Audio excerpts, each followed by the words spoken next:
all found in tears, holding their heads, looking up at what's left of the World Trade Center and just shaking their heads in disbelief. We still have a choice today. Non-violent coexistence, violent co-annihilation. We do not act, we shall surely be dragged down the long, dark, and shameful corridors of time, reserved for those who possess power without compassion, might without morality, and strength without sight. Now let us begin. It was in those dark days of 9/11 that interfaith communities united for justice and peace was founded. I called my friend Rabbi Leonard Bierman and Jim Lawson and Rabbi Jacobs, Louis Chase, Ed Bacon, Maher Hattout, Najir Khaja, and I said, we need to meet. We need to see what the religious community's response is to this tragedy. You can remember the day when there was a blackboard and we set about to give this organization a name. And every word meant something and has meant something for the last 11 years. And so the Interfaith Communities United for Justice and Peace was born, and we have met for 550 Friday mornings at 7:15. Interfaith. We knew that had to be the core of this work. We knew the traditions we had all come from. Christians and Jews and Muslims and Buddhists and Sikhs and humanists and others. Communities. This was not meant to be just another group of leaders, of clergy, officially blessed into their face. This would be communities that would do the hard work we saw ahead of us. Interfaith communities for something and not just against something. Justice. We knew it had to start with justice and peace. And that was our ultimate goal. Interfaith communities united for justice and peace. Welcome. My name is Adina Lekovich, and on behalf of Interfaith Communities United for Justice and Peace, I welcome you to the annual George Regas Courageous Peacemaker Awards. As you probably know, ICUJP was founded 21 years ago in the wake of the horrific and tragic 9/11 terrorist attacks. For me, as a Muslim woman here in Los Angeles who had graduated college just a few years earlier, it was the most devastating day of my life. It created an uncertainty that I thought would last for generations, not just decades. And I was ready to curl up in a ball, even though I was a professional activist. And here along came incredible interfaith leaders right here in my community, Reverend George Regas, Rabbi Leonard Bierman, Reverend Jim Lawson, and Dr. Maher Hattout, to come together and continue their incredible spirit of cooperation and community building through the lens of a multi-faith community. They had been doing it for over a decade here in Los Angeles, so it probably shouldn't have been a surprise that they would come together and create an organization that would lead the way here in Los Angeles for peacemakers, people, Angelinos, who are interested in not just talking about peace, but creating peace. And that's exactly what they did. 21 years later, today, we're thrilled to honor 4 incredible peace builders who've dedicated their lives to service to humanity. They are Code Pink, Reverend Louis Chase, Dolores Huerta, and Steve Earle. We're incredibly privileged to honor the work that they have been able to accomplish, the way that they inspire all of us, and the way that they have continued the legacy of Reverend Regas and so many others who've been hard at work for 21 years. And now, let's start with our first honoree, Code Pink, Women for Peace.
Pink, Women for Peace, and ICUJP all began in the tumultuous years after 9/11.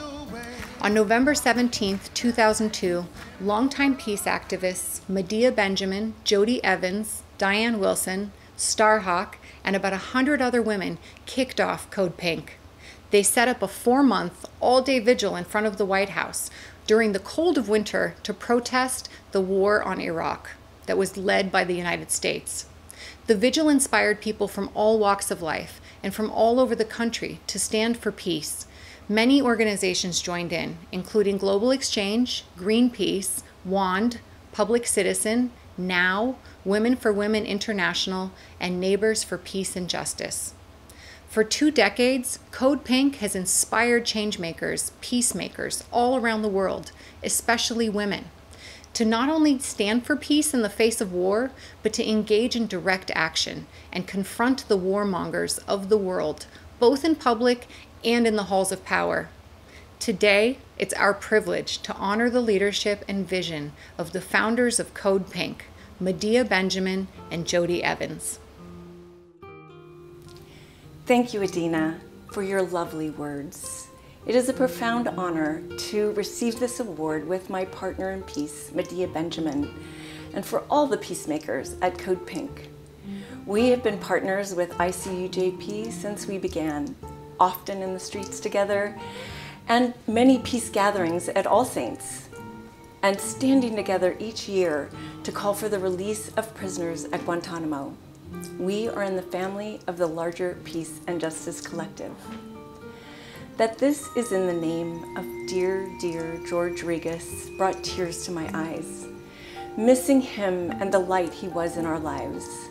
The joy and love that seemed to engulf me when I was in his presence was nourishing, and I still feel that nourishment. He was peace, and our work at Code Pink falls in his lineage. We engage with exuberance and joy for life, being disarming in the face of the arming in the world with our tax dollars. We work locally to build a peace movement that understands the costs of war are borne at home in our communities. Yet we bring attention, educate, inspire, and activate about what is happening nationally and globally. We are women run, and Reverend Regas valued and fought for the voices and leadership of women. He never entered the fight, what I call the weeds, yet he stood strong and fierce against injustice and wars without compromise. At All Saints, he created a peace economy where what is valued is community and love and care of each other. His joy in service was inspiring. His joy in bringing all of us closer to life and what is essential is what our work cultivating peace economies is all about.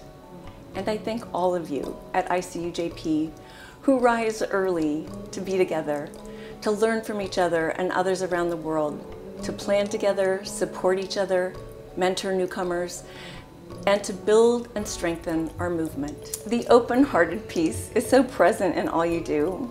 Thank you for this honor and for being with us as we continue to rise up the costs of war and build a movement that can bring an end to the madness of war and weapons and instead direct those funds to the enrichment of all lives. Onward to peace with love.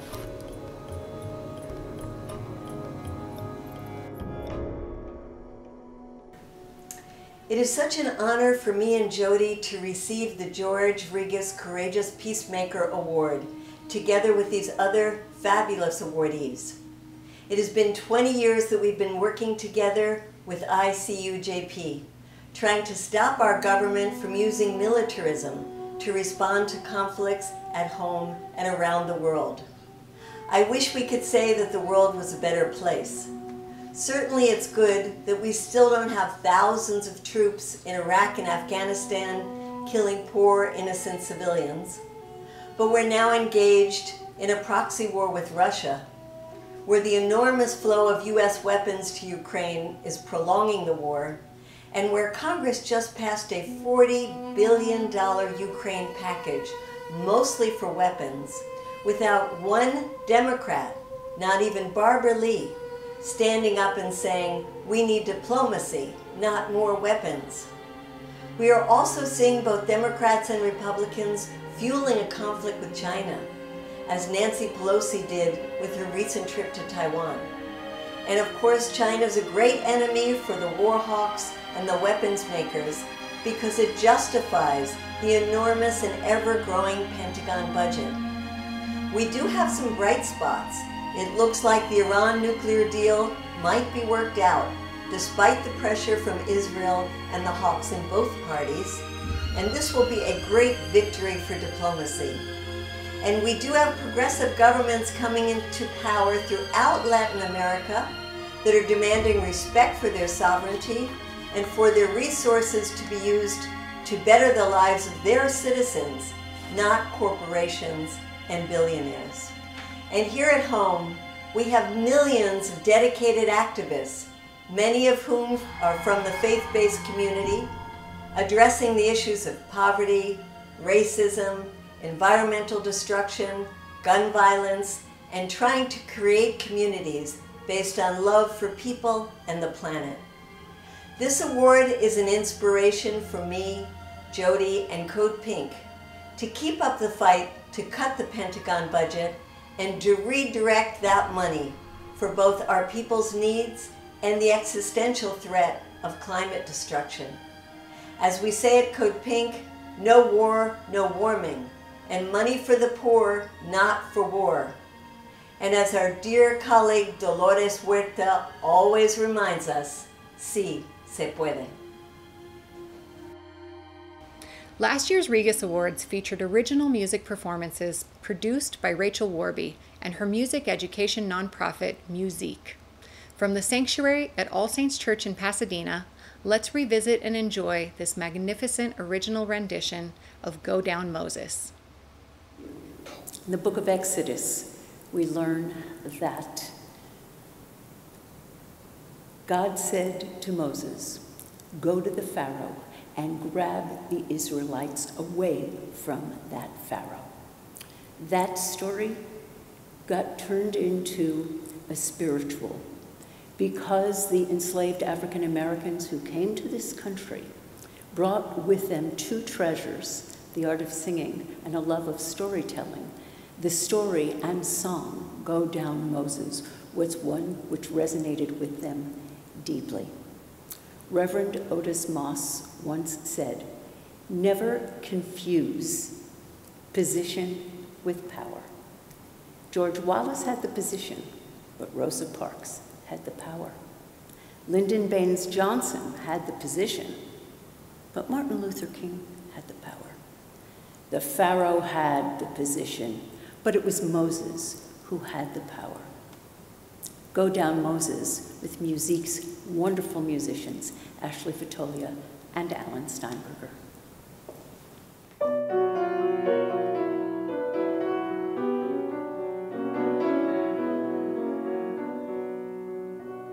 When Israel was in Egypt land, let my people go. Oppressed so hard they could not stand, let my people go. Go down, Moses, way down in Egypt land. Tell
ICUJP's longevity has been anchored over the years by iconic and inspiring voices for peace, including Reverend James Lawson, a mentor for Dr. Martin Luther King, Jr., who has been at the forefront of nonviolent peace activism ever since.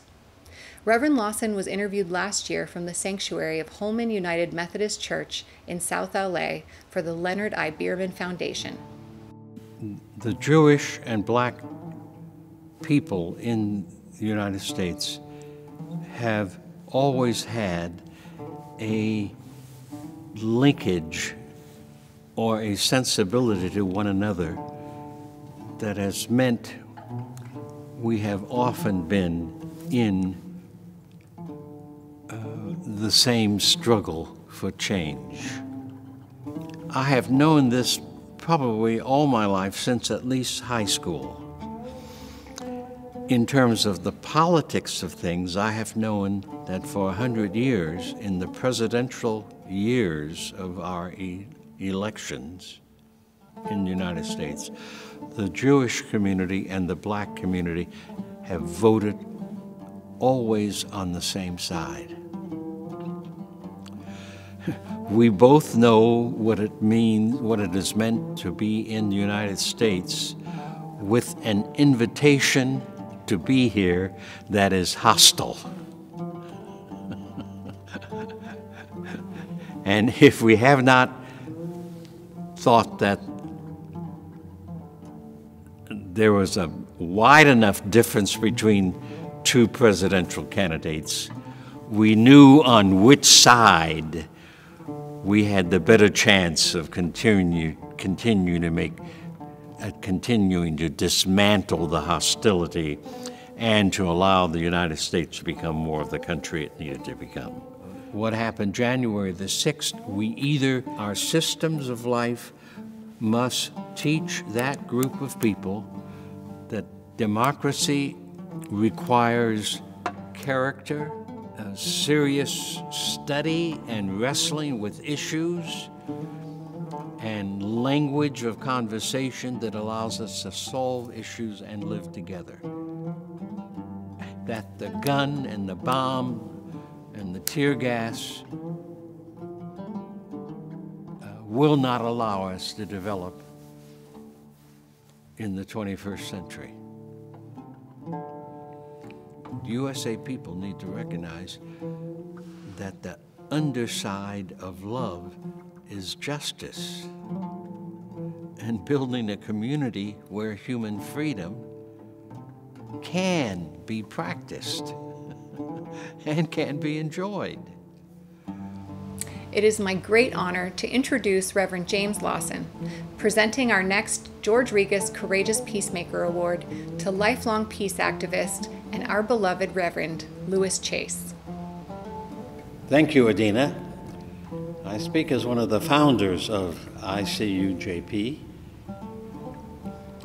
I will never forget waking up that morning. Dorothy had on television in the channel where we could see the planes moving into the building, and I watched it more than once.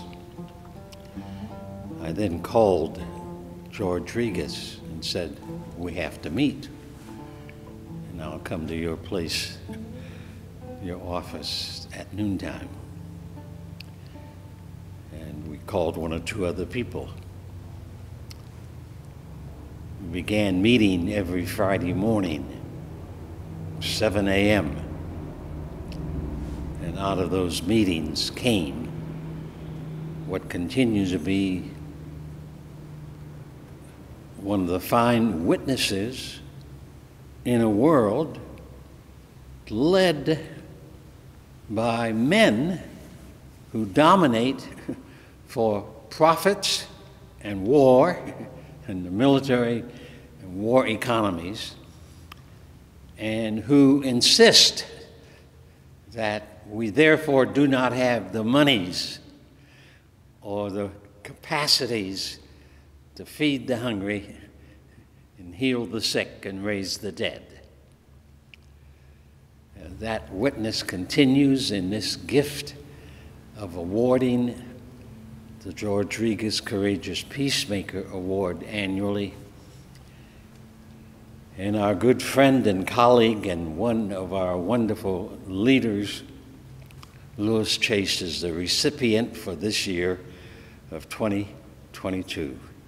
So on behalf of all of us and all the people around our earth who make the witness for truth in these times of extraordinary deceit and lie, but also in the name of the Interfaith Community for Justice and Peace, we make the Regas Courageous Peacemaker Award to the 2022 recipient, the Reverend Lewis Chase.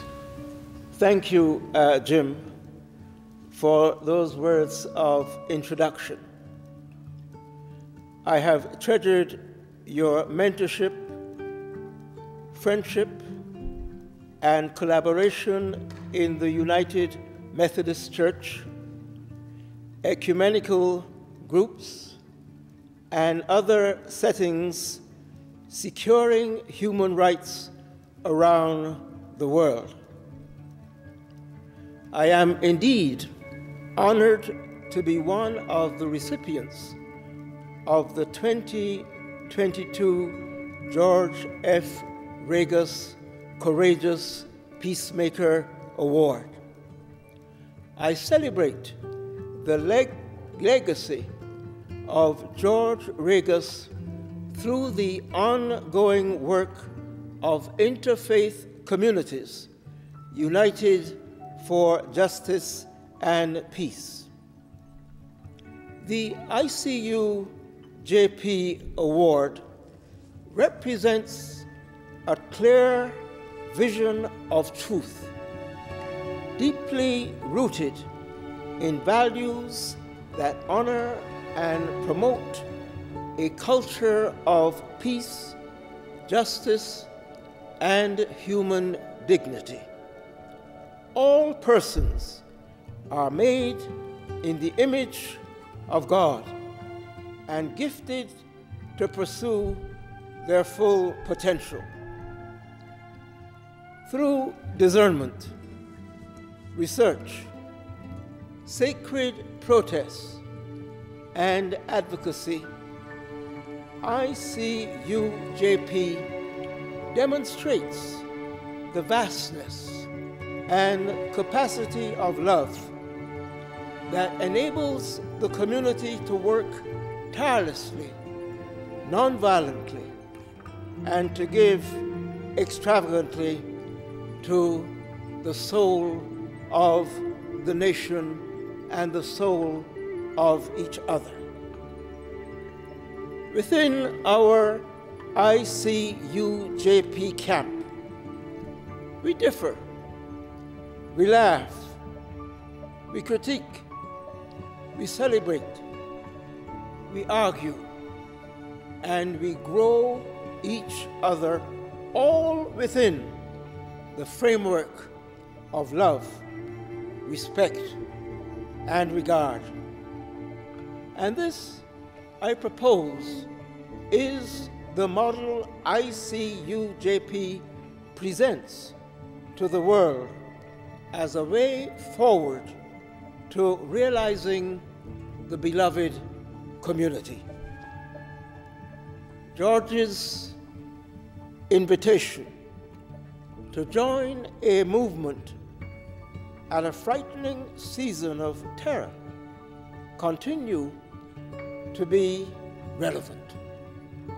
We ask that all who are watching or all who are engaging the recipients in one fashion or other, that you commit yourself to those words of the ICUJP movement, that religious communities must stop blessing war and violence. These words offer life and hope to the world.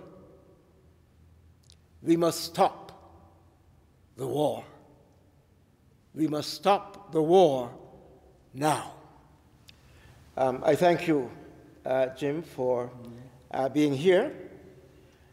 It is, of course, a long-standing relationship for over 4 decades here in the Holman United Methodist Church community. It also gives me a great pleasure to introduce long-time collaborators of ICUJP, Agape.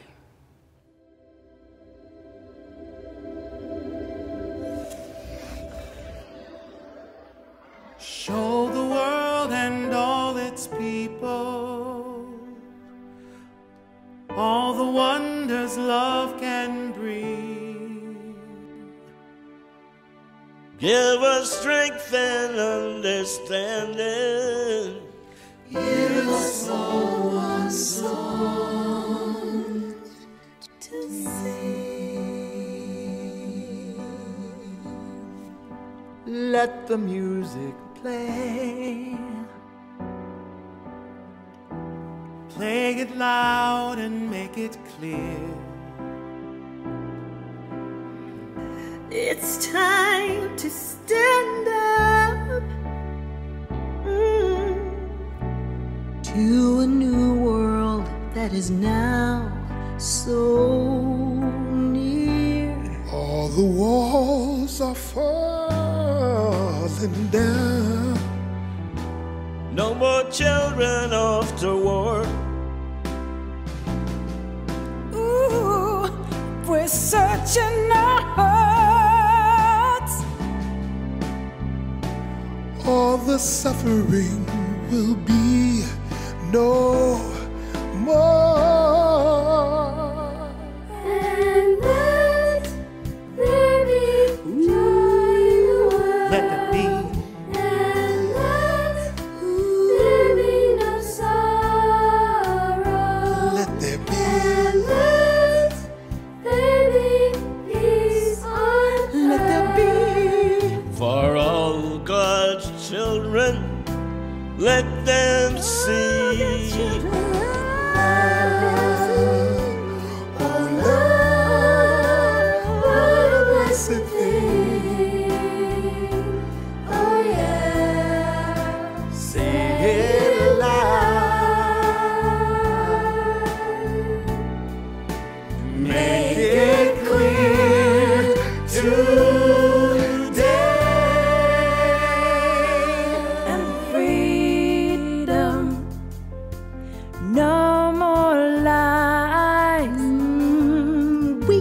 Save this world if we try. One world, I know we can make it. Yes, it's only in your heart. Yes, it's only in your dreams. You can climb the highest mountains. You can make the whole world sing. Oh yeah.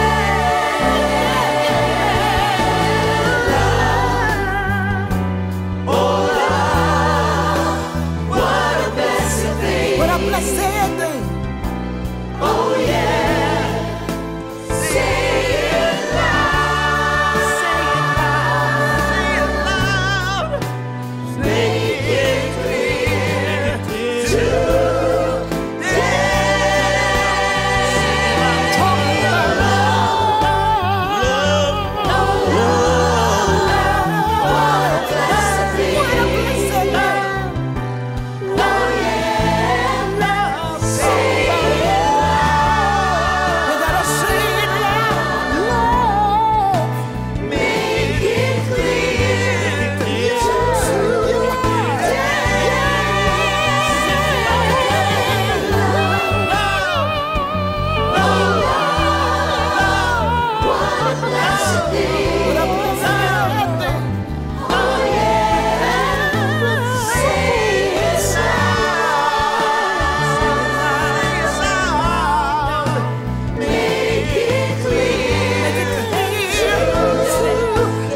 Peace and richest blessings. I am Michael B. Beckwith, founder of the Agape International Spiritual Center.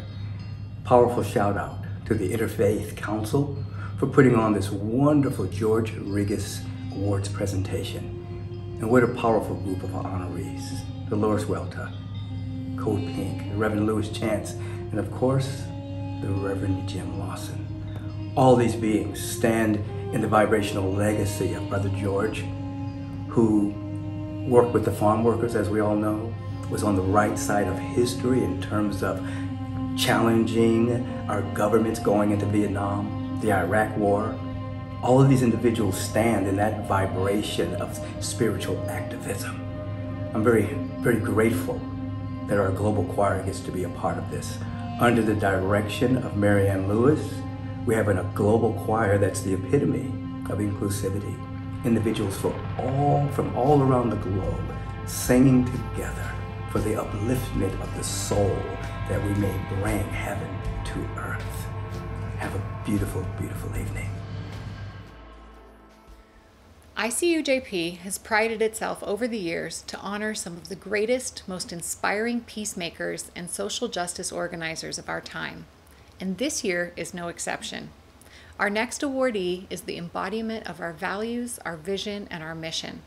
It is my distinct honor to introduce United Farm Workers co-founder alongside Cesar Chavez and lifelong leader of the Chicano civil rights movement, Dolores Huerta. I had a very rich childhood. I was very, very blessed and fortunate because my mother was a person that really believed in culture. Early on, I was a Girl Scout from the time I was 8 to the time I was 18 years old, very active in Girl Scouts. As a teenager, I belonged to the church choir. I was involved in dancing, both folklorico, flamenco, tap and ballet. I took music lessons, both violin and piano. The only negative thing about my teenage years, and especially in high school, was the racism that we had to endure because we were Mexican Americans and because our group that we all hung out with, there was all the Asians, the Filipinos, the black kids, and the police were always giving us a hard time. So we faced that on the streets with the police, and then in our high school, the racism against the not only the kids of color, but also the poor white kids was very severe. I was working here in Los Angeles with the Community Service Organization. Cesar was the director, and I was the executive secretary. And it was actually here in East Los Angeles when we decided to start the Farm Workers Union. It was at Cesar's house there, where he was living there on Folsom Street. He called me over to his house one morning, and he said, you know, the farm workers will never have a union unless you and I do it.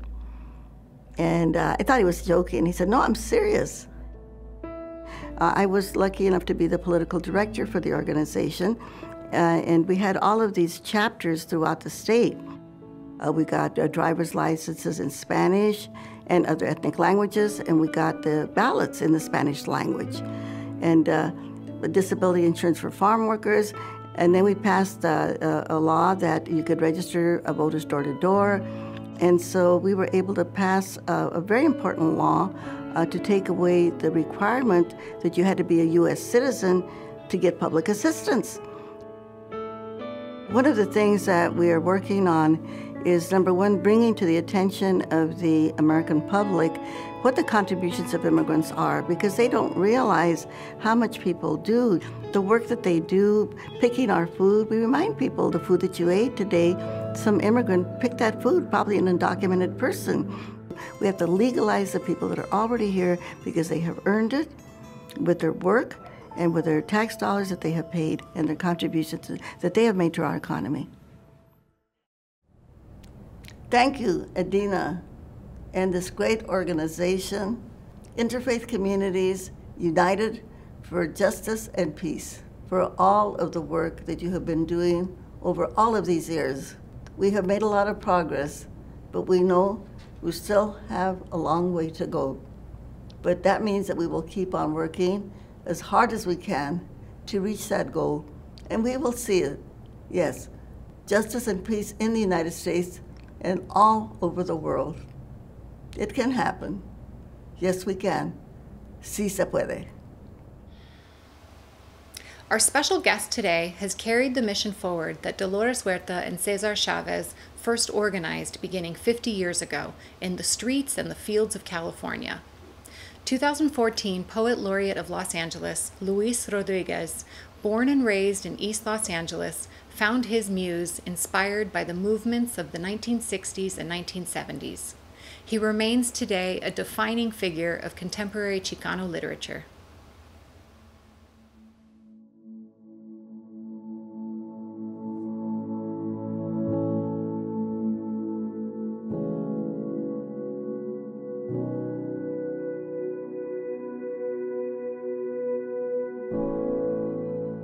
Well, to get to understanding that moment of when I had a voice, you have to understand how silent I was, how voiceless I was.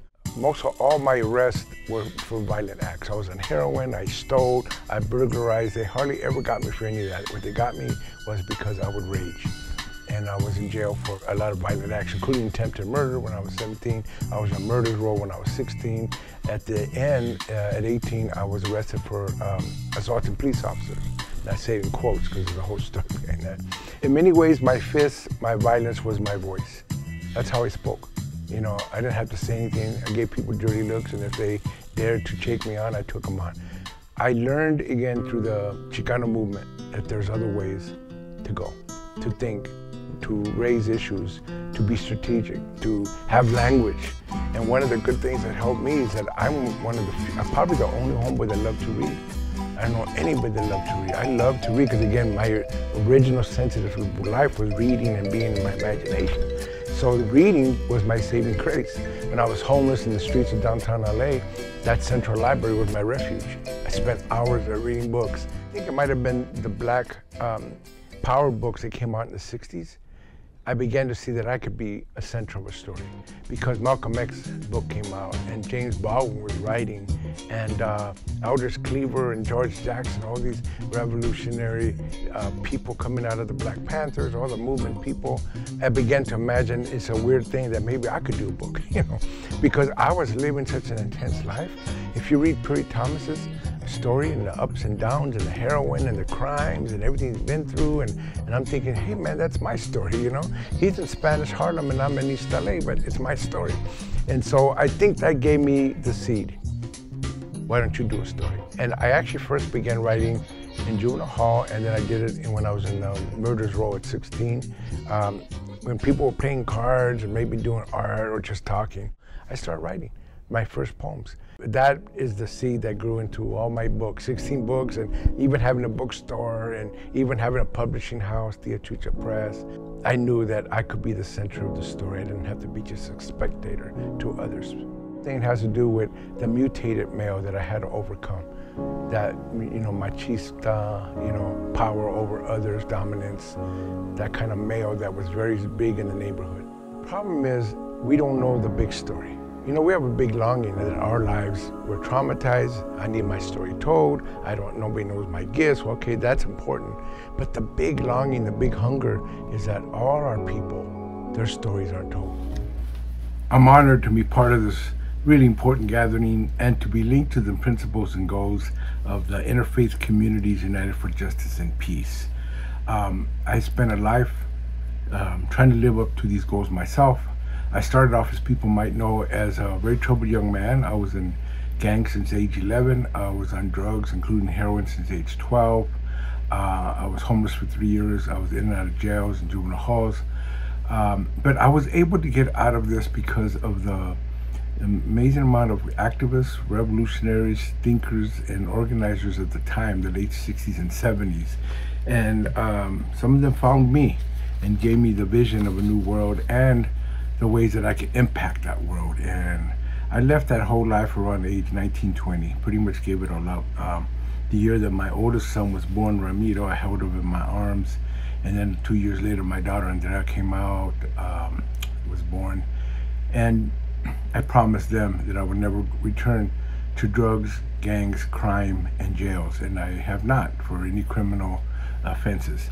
I kept that promise for, well, over 50 years. But I never wanted to give up on the people that were caught up in that world. A lot of my homies, a lot of friends. And also years later, my own son got caught up in that world, and when I moved to Chicago, he ended up coming with me a few years after that and got in a lot of trouble. And when he was 15, he joined the gang, and at 17 started his first prison term, and he did a total of 15 years in the Illinois prison system, and was released in 2010. But he's doing well right now. He's been out for 12 years. He's been working with me. He's now living in Los Angeles. We moved back to LA year 2000, and we started, me and my wife, a culture space called ICUJP2022 Centro Cultural and Bookstore, and my son has helped and volunteered with that. And we've also started a program called Trauma to Transformation, in which we take artists, theater people, and writers, poets into prisons, parolee housing, juvenile facilities to teach. I've been doing this work, teaching creative writing and or doing poetry events and or lectures and or healing circles in prisons, jails, and juvenile lockups for over 40 years. I love this work. It's very inspiring, giving back, but also getting the work from these men and women and youth that I work with. And we've done a number of anthologies of their work.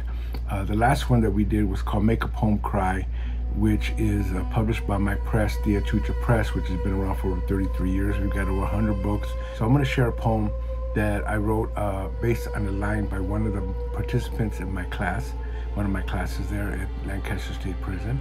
His name is Jimmy McMillan, and the poem, the line goes like this: I can't see him coming from my eye, so I had to make this poem cry.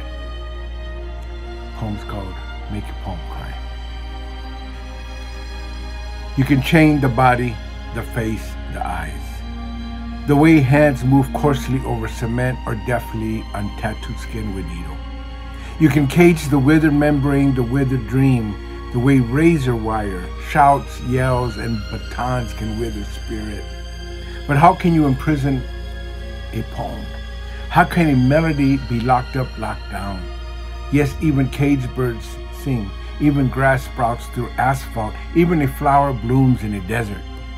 And the gardens of trauma we call the incarcerated can also spring with the vitality of a deep thought, an emotion buried beneath the facades, deep as rage, deep as grief, the grief beneath all rages. The blood of Shut's poems, songs, emotions, thoughts, dances, all would flow in all art, stages, films, books. The keys to liberation are in the heart, in the mind, behind the cranial sky. The imagination is boundless, the inexhaustible in any imprisoned system. And remember, we are all in some kind of prison. If only the contrived freedoms society professes can flow from such water. Thank you all very much. ICUJP, since its inception, has always embraced the music of inspired nonviolent resistance. Pro-democracy music from the likes of Woody Guthrie, Lucinda Williams, Jackson Browne, Joan Baez, and so many others who defined the tone for transformational social movements. Today's torchbearer of that spirit is singer-songwriter and multiple Grammy Award winner Steve Earle. He's a voice who has prevailed at peace rallies all around the nation and inspired multiple generations. And it's for this reason that ICUJP is recognizing his life's work with the George Regas Courageous Peacemaker Award. Thanks, Adina. It's one of the greatest honors of my career and my life as an activist to receive the 2022 George F. Regas Courageous Peacemaker Award. I'm just a singer and a songwriter, but I did learn a long time ago that you can sing things that you can't say, and people will listen. And I wrote this song, and then I recorded it, and I sing it, and Joan Baez recorded it, and she sings it, and Jackson Browne sings it. And what we have in common is no matter how hopeless it seems, and we just don't believe in hopeless cases or lost causes, and I certainly can't afford to, because I'm a recovering heroin addict, and there was a point in my life when everybody believed that I was precisely that. So I'm going to just keep on singing it until it comes true, or I die, whichever one happens first.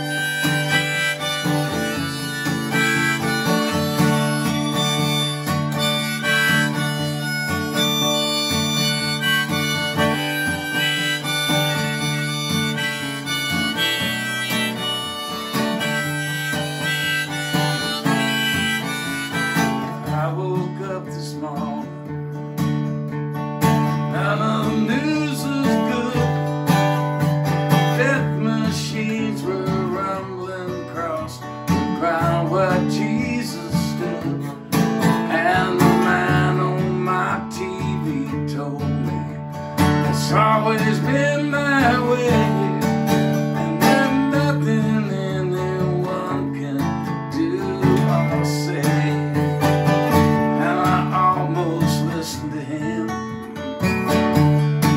Yeah, I almost lost my mind. I regained my senses again. Looked into my heart to find I believed the children of Abraham will lay down their swords forever in Jerusalem. Now maybe I'm only dreaming, maybe I'm just a fool, but I don't remember learning how to hate in Sunday school. But somewhere along the West Street, I never look back again, but I still find some comfort now and then the storm comes rumbling in, and I can't lay me down, and the drums are drumming again. I can't stand the sound. I believe the one find me. The children of Abraham will lay down their souls forever in Jerusalem.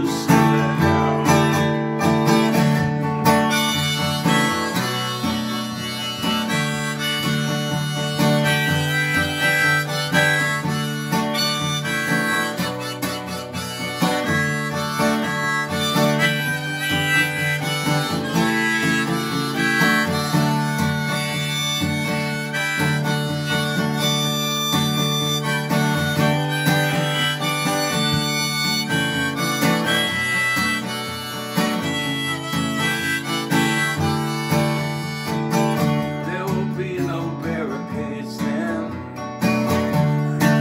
Yeah, there'll be no border wall. We can wash this blood from our hands. All this hatred from our souls. I believe along that day, the children of Abraham will lay down their swords forever in Jerusalem. Yeah, we must believe the one fine day, the children of Abraham will lay down their swords forever in Jerusalem. Thank you very much. As the chair of ICUJP, I just want to thank you all for being here today. I'm filled with gratitude. I'm thankful to everyone who helped prepare this event. We had an extraordinary organizing committee. I want to especially thank Morgan Tucker and Rick Banales.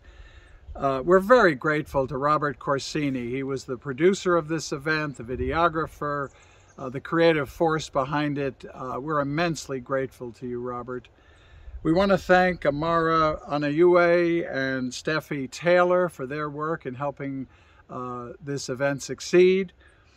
How great was the Agape Choir? That was just an extraordinary musical moment, and we're very appreciative to them and to Michael Beckwith at Agape. We appreciate the spoken word of Luis Rodriguez, and of course Adina Lekovic, our host today. She does an extraordinary job in her work, and she's a good friend of ICUJP's. And finally, in my thanks goes to Reverend James Lawson, a founder of ICUJP, a pillar of our community when it comes to the struggle for peace and justice. I'd like to congratulate the honorees tonight. Reverend Louis Chase has been with ICUJP from its very founding. The extraordinary work of Medina Benjamin and Jody Evans in founding and pursuing Code Pink, which has been such a force in this country and around the world. The extraordinary Dolores Huerta, her work for labor, for people, for the struggle for justice and equality in this country is immense. And the wonderful work of Steve Earle and his extraordinary music and his powerful words in favor of social justice. These are extraordinary individuals who are advancing the cause of justice and peace every single day. All of this was made possible because of the work and the passion of Reverend George Regas. He founded ICUJP in the wake of 9/11 in those dark days. George knew that by gathering Christians and Jews and Muslims and Sikhs and Buddhists and humanists, he could help chart a path forward out of the darkness of those times and the war and violence he anticipated, and to bring us to a better place. It's been for over 1,000 Friday forums that ICUJP has been spreading its work. We've had the annual closed Guantanamo rallies to end the oppression and the barbarous nature of Guantanamo Bay. We've engaged in civil disobedience across this region. We've held conferences and seminars and webinars during COVID, and we've had lobby visits and issued statements to advance our mission that religious communities must stop blessing war and violence. I deeply miss George Regas. He was a mentor, a friend, and an inspiration to me and hundreds and thousands of others. I'll never forget when George gave a sermon. He said that the sin at the heart of the Iraqi war is the belief that an American life is of more value than an Iraqi life, that an American child is more precious than an Iraqi baby. I miss you, George, but please know that your work goes on. If tonight you've been moved and inspired by anything you've seen and heard today, please consider supporting ICUJP financially with our ongoing work in the struggle for justice and peace. Please go to ICUJP.org and be as generous as you can. We are a small volunteer organization with only 2 part-time employees. Our goal is to expand and continue our work. To keep doing our work, we appreciate your support very much. Thanks again for joining us today. The struggle for justice and peace is daunting. The need is great, but together, standing in solidarity, we must not relent. The forces of racism and repression in this country and around the world must be stopped. Together, we can help create the world George Regas envisioned. Thank you very much, and good night. Thank you, Steve. What a special event this has been. I'm so inspired by our honorees, and I'm excited to take what we've learned tonight and put it into our work moving forward. Thank you for joining us. May peace be with you always. Have a great day.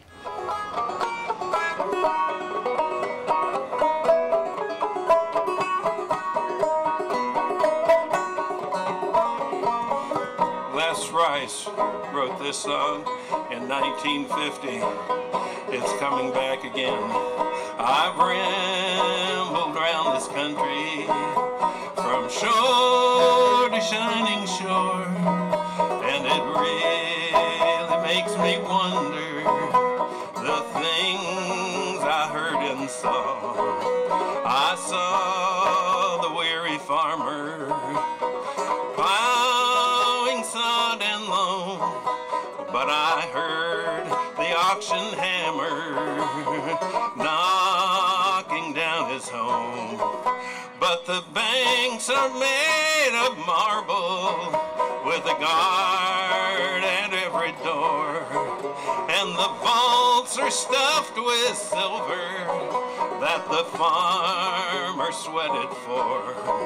And I saw the weary miner scrubbing coal dust from his back, but I heard his children crying, got no coal to heat the shack. But the banks are made of marble with a guard at every door, and the vaults are stuffed with silver that the miner sweated for. And I saw the weary seaman standing idly by the shore, and I heard the bosses saying, got no work for you no more. But the banks are made of marble with a guard at every door, and the vaults are stuffed with silver that the seamen sweated for.